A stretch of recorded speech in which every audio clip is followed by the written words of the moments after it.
j'entends des compatriotes comparer la situation de la Côte d'Ivoire à celle de la République démocratique du Congo.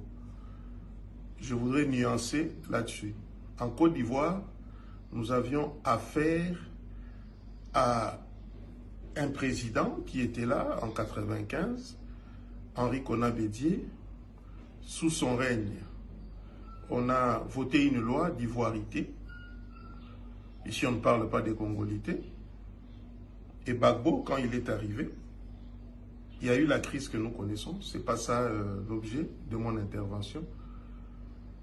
Mais ici, on connaît l'origine, la nationalité de M. Katumbi. Tout le monde le sait, même les membres de son parti politique, d'ensemble, pour la République. Alors, tout de suite, je dis que les Congolais doivent ouvrir les yeux. Parce que en 2001, lorsqu'on a assassiné Laurent Désiré Kabila, on nous a bombardé, on nous a imposé un président. Dans ces conditions, on n'était pas préparé. Tout le monde était un peu dans la distraction. Les choses se sont faites à la va-vite. Mais aujourd'hui, on voit la chose venir pour asservir notre peuple, pour brader les richesses de ce pays. C'est inacceptable. Lui-même, le concerné, dit qu'il est étranger. Vous le voyez aller dans des cérémonies des Juifs, vous les voyez brandir la nationalité de ses parents. Son propre frère, que vous connaissez, nous a dit qui étaient ses parents. Alors, biso ba Congolais photo fongola misu. Vu les moments que le pays est en train de traverser, nous avons un fils du pays, congolais, Félix Tshisekedi Tshilombo, Oazo Bunda, qui se bat pour remettre ce pays sur les rails. Vous avez des Congolais qui se lèvent pour dire que voilà, ils vont soutenir Katumbi pour qu'il devienne président. Vous connaissez les affinités de Katumbi et sa femme vis-à-vis du pouvoir, du régime, pas de tous les Rwandais, comme a dit le président de la République, mais vis-à-vis du pouvoir, du régime qui est au pouvoir à Kigali. Amener quelqu'un comme ça et le mettre, les hisser à la tête du pays, mais c'est brader ce pays. Vous voyez? Parce que la communauté internationale, les puissances qui sont derrière ce genre de candidatures, n'agissent que lorsqu'ils trouvent du répondant à l'intérieur de notre pays. Nous avons des richesses et nous ne pouvons pas laisser ce pays, la fonction présidentielle, la fonction du président de la République ne peut revenir qu'aux Congolais, que tout le monde sait que celui-là ou celle-là est congolaise. Même quand vous allez aux États-Unis d'Amérique, quand vous allez sous d'autres cieux, on a toujours, n'est-ce pas, protégé certaines fonctions de souveraineté, surtout la fonction présidentielle. Donc, qu'on ne vienne pas dire que voilà les genres de discours que tiennent les Congolais, tiennent certains députés. Il n'y a pas de stigmatisation.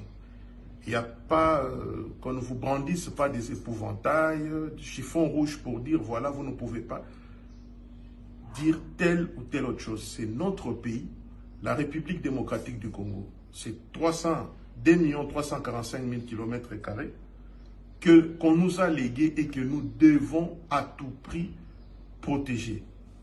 Nous n'avons rien contre des citoyens d'autres pays, d'autres nationalités qui viennent chez nous, qui sont même naturalisés congolais. Ils sont nombreux.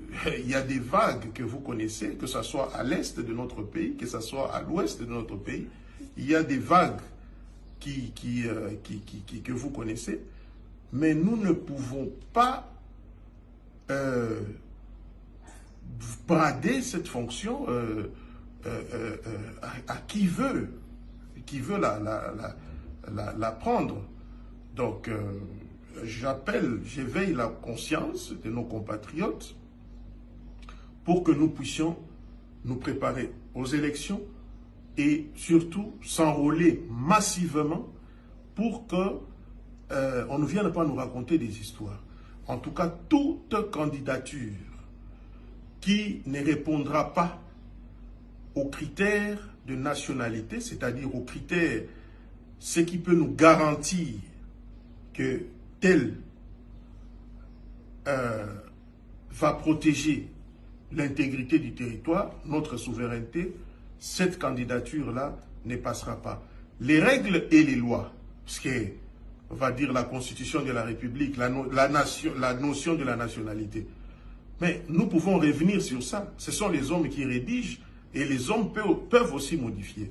Bien que nous sommes, il y a l'état de siège, pendant l'état de siège, on ne peut pas réviser la Constitution. Mais nous devons réfléchir autour de ça. Ce pays regorge d'éminents juristes, d'éminents professeurs, et nous pouvons réfléchir à comment protéger surtout la fonction présidentielle. Vous avez vu les 18 dernières années, si on parle de la guerre, je vois ce candidat qui dit la guerre, on n'était pas d'accord, la situation c'est... Mais Félix Tshisekedi a hérité de cette situation. La complicité venait d'où? Le brassage, le mixage, tout ce que vous voulez, tout ce que vous voulez là, c'était sous le règne de qui? Avec lui, Katumbi. Katumbi a pillé les Katanga. Sous Katumbi, son faiseur, celui qui l'a fabriqué, a dit que les camions, les tracks remplis de minerais, non certifiés, non contrôlés, non évalués, sortaient par la route de Kasumbalesa. Alors de quoi on est en train de nous parler? On voit les lois là-bas, sous Moïse Katumbi, à quoi ça ressemblait. Donc il faut un peu arrêter. Tu sais que...